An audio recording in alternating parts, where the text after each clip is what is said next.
আসসালামু আলাইকুম প্রিয় বন্ধুগণ, কেমন আছেন? আশা করি আলহামদুলিল্লাহ ভালো আছেন। দেখতে পাচ্ছেন পুঁইশাক। আমার মা নিচে বিল্ডিংয়ের কর্নার মধ্যে একটা গাছ মাত্র ঢুকছে। এই একটা গাছ থেকে আলহামদুলিল্লাহ ছাদের মধ্যে দেখেন কী পরিমাণ পাতা হয়েছে। আমি এ পর্যন্ত 3বার শুধু পাতায় তুলছি। এই দেখেন, দেখছেন 3বার শুধু পাতা, ডগা আমি কিছু ভাঙি নাই, কিছু কাটি নাই। এই 3বার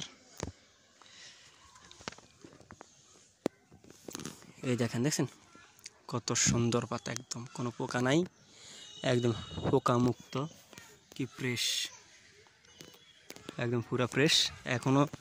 এখন দুই দিন খাওয়া যাব, যদি শুধু পাতা তুলি 2 দিন খাওয়া যাবে। এখন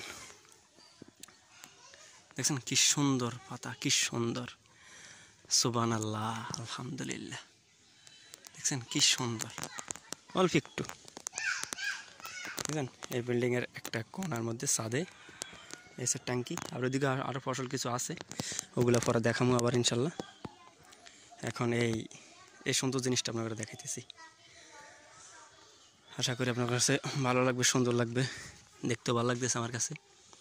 এই জন্য জিনিসটা দেখলাম আপনাদের সাথে একটু শেয়ার করি, সেজন্যে ভিডিওটা করা। আশা করি আপনাদের ভালোই লাগছে।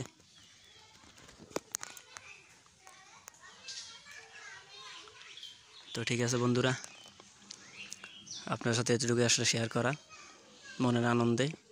ভালো থাকবেন, সুস্থ থাকবেন। আল্লাহ হাফেজ। আসসালামু আলাইকুম রহমতুল্লাহ।